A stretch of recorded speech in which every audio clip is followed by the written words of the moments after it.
This video is being brought to you by Cutting Edge Gamer. If you upgrade graphics cards often, Cutting Edge Gamer is the perfect option for you. Lease the newest graphics cards on the market, such as Nvidia's RTX 20 series, for a low monthly payment. Click the affiliate link below in the description to find out more. So good news! Blizzard is in full damage control with Diablo Immortal and is deleting comments and dislikes on their YouTube videos. Let's get into it. Skip it up and that up. So in case you didn't watch my previous video, there'll be a card here you could click on and go watch it. Blizzard at BlizzCon 2018 announced a new Diablo game called Diablo Immortal, and it didn't go over well. Why is that? Because it's only going to be for mobile devices, iOS and Android, and that made the core Diablo audience, well, pretty pissed off. We don't have any plans at the moment to do PC. Do you guys not have phones? Yeah, you guys all have phones, right? And what makes matters even worse about Diablo Immortal is that it's being co-developed by a company called NetEase, and Diablo Immortal looks like a reskin of two other games they made, Crusaders of Light and Endless of God. I'll have some footage here you could check out. Endless of God, I think, looks more like Diablo than Crusaders of Light, but people say that it also looks like Crusaders of Light. I see more Endless of God in Diablo Immortal, but that's just me. So whatever the case may be, people are very pissed off at Blizzard and Activision due to what they're doing with Diablo Immortal. They feel like they're forgetting their core audience, which I do agree with them.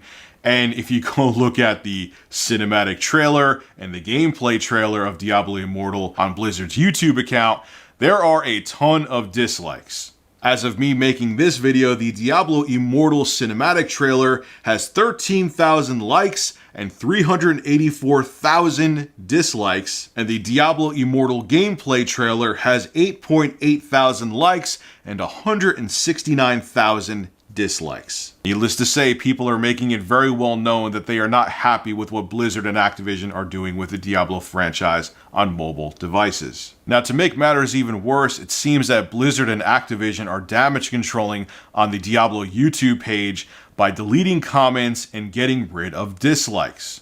Now, in the description below, I'm going to have a link to snapshots of the Diablo Immortal cinematic trailer on YouTube, internet history, so you could see this. Now, on the 3rd of November at 8:54 p.m., I think I got the time right there, whatever, like I said, I'll have a link below in the description. Now, if you look at the like-dislike ratio here, you'll see there's 9,224 likes and 289,088 dislikes. That's a lot of dislikes. Now let's go to almost midnight on November 3rd, 10 minutes before midnight, and let's look at the like-dislike ratio. Then things get interesting here. Now, as you see, the likes are going up with 9,841 likes, but then magically we're getting rid of them, like around, I would say, 77,000, 78,000 dislikes. The dislikes went down significantly to 211,568 dislikes. Man, that's a lot of dislikes to magically go away, huh? Now, with the link below, if you check the other archived screenshots after that, the dislike and like bar doesn't seem altered. It seems that the dislikes keep on going up and they don't change again. So that's the only big drop in dislikes that magically disappear that you see throughout the history of the Diablo Immortal cinematic trailer. And at first, I was going to give him a pass saying, all right, maybe there is a glitch on YouTube. Why? Look, they already have hundreds of thousands of dislikes. What is getting rid of approximately 77 or 78,000 dislikes going to do? But what I'm thinking is what happened is they were getting rid of dislikes. I don't know how they were doing it, but they were getting rid of dislikes. I also heard, and it's pretty much confirmed, they're getting rid of comments too, negative comments about Diablo Immortal. But when they realized that people were catching on that dislikes were magically disappearing, they probably just stopped doing it. They were like, yeah, we need to stop getting rid of dislikes to damage control because people are noticing that we're doing it and it's making us look worse than we already do. That's what I think was happening, and that's why they haven't touched dislikes since we saw this magical drop through this Internet Archive website. Now, Blizzard and Activision, you're being very tone deaf as to why people are unhappy with Diablo Immortal.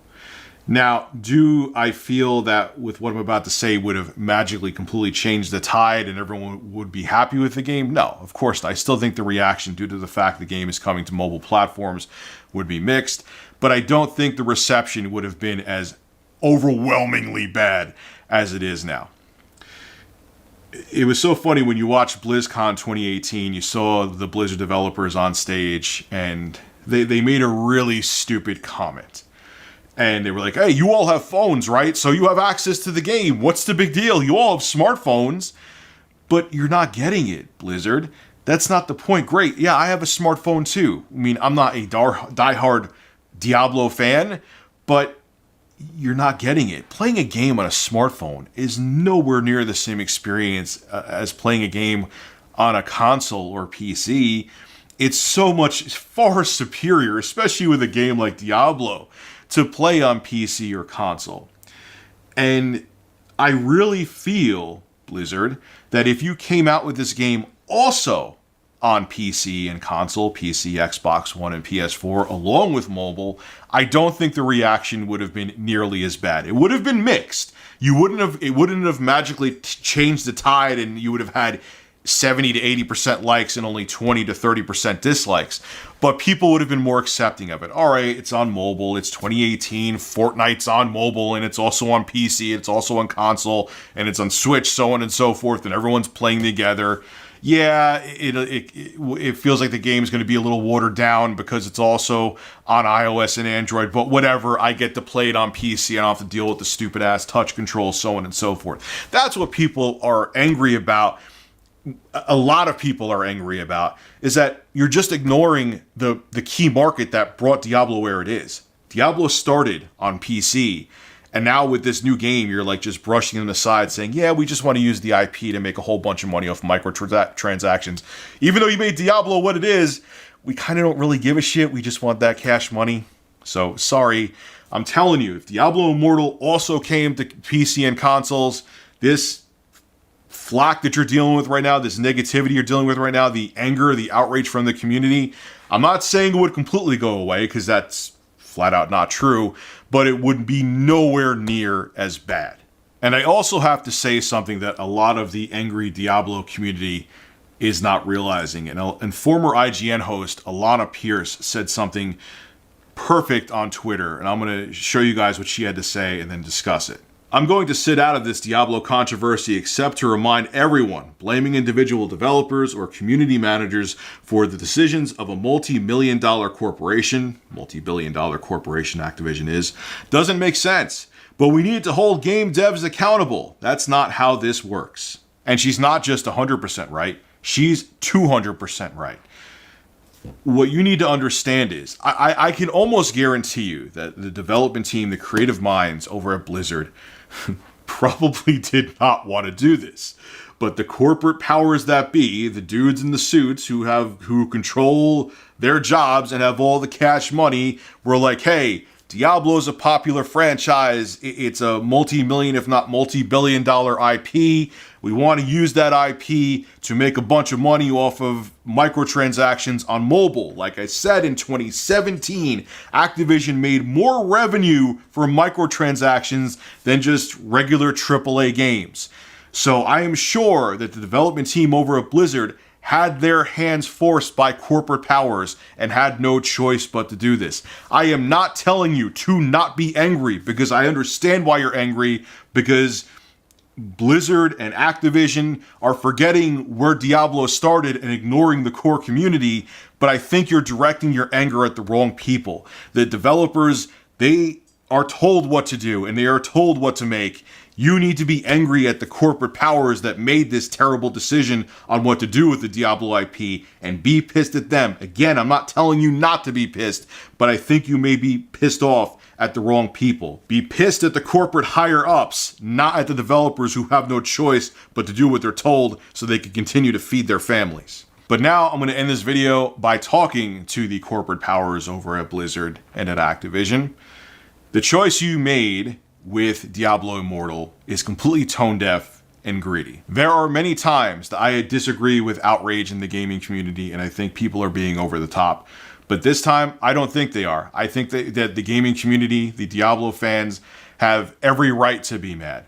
Again, I understand in 2018 you have games like Fortnite that are available on every platform, including mobile platforms. I'm not telling you to avoid mobile platforms. Fine, it's a viable, profitable way to make money off of video games in the current market.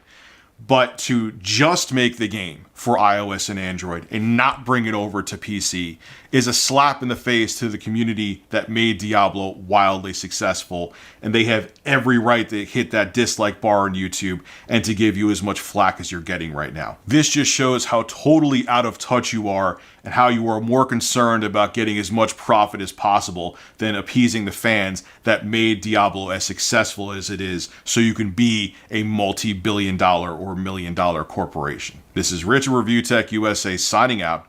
Have a good one. Hey, congratulations! If you made it to the end of the video, you should subscribe to Review Tech USA so you can hear me blabber on some more. Also, too, starting this month, I will be live streaming solely on Twitch. I'll have a link to my Twitch channel below in the description. And last but not least, make sure you click that like button. It helps out the show big time. See you guys in the next video.